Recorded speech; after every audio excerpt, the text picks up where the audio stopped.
ഏറെ ജനകീയനായ ഒരു നേതാവാണ് ഷാഫി പറമ്പിൽ. ആ ജനകീയതയാണ് അദ്ദേഹത്തെ കേരളത്തിൽ എവിടെ മത്സരിപ്പിച്ചാലും വിജയിക്കുന്ന ഒരു സ്ഥാനാർത്ഥിയാക്കി മാറ്റിയതും.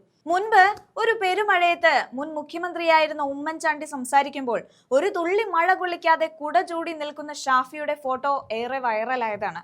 അതുകൊണ്ടൊക്കെ തന്നെ ഉമ്മൻചാണ്ടി സ്കൂളിൽ നിന്നും രാഷ്ട്രീയം പഠിച്ചിറങ്ങിയ നേതാവ് എന്ന് ഷാഫിയെ എല്ലാവരും പറയാറുമുണ്ട്. ഇന്നിപ്പോൾ CPM-ന്റെ കരുത്തുറ്റ സാരഥി, എന്തിന് ഒരു വേള CPM-ന്റെ മുഖ്യമന്ത്രി മുഖം വരെയായ KK ശൈലജയെ തറ പറ്റിച്ച ഒരു നേതാവ് കൂടിയാണ് ഷാഫി.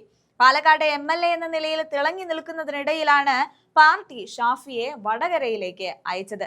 പാലക്കാട്ടെ ഇടതുകോട്ടയെ തച്ചുടച്ചാണ് ഷാഫി MLA ആയത്. എന്നാൽ ഇന്നിപ്പോൾ ഏറ്റവും അധികം ആളുകൾ മാങ്കൂട്ടം വിഷയത്തിൽ ഷാഫിയെ കല്ലെറിയുകയാണ്, വേട്ടയാടുകയാണ്, പിച്ച് ചീന്തുകയാണ്.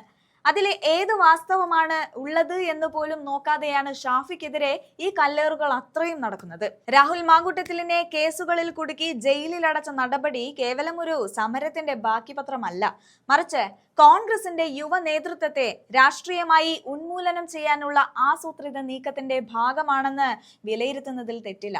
രാഹുലിനെതിരായ നീക്കത്തിലൂടെ CPM ലക്ഷ്യമിടുന്നത് ഷാഫി പറമ്പിലിനെയാണ്. CPM-ലെ മുതിർന്ന നേതാക്കളുടെയും പാലക്കാട് ജില്ലാ സെക്രട്ടറിയുടെയും വരികൾക്കിടയിലെ സൂചനകൾ വിരൽ ചൂണ്ടുന്നതും ഇതിലേക്കാണ്.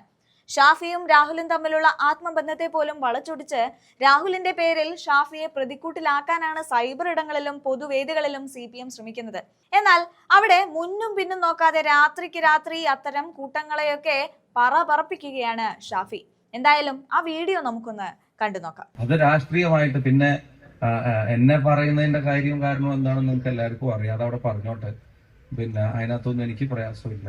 ഞാൻ അവര് പറഞ്ഞത് കേൾക്കാനും തയ്യാറാണ്, മൂക്ക് പൊളിച്ചാൽ അതിനും തയ്യാറാണ്. പക്ഷെ ഒരു കാര്യം പറയേണ്ടത് ഞാൻ പറയാതിരിക്കും എന്നാരും ധരിക്കേണ്ടതുമില്ല എന്നുള്ളത് സ്നേഹത്തോടെ പറയാൻ ആഗ്രഹിക്കും. ചെയ്യേണ്ടതും പറയേണ്ടതും നമ്മൾ നമ്മുടെ പ്രവർത്തനമായിട്ട് മുന്നോട്ട് പോകും.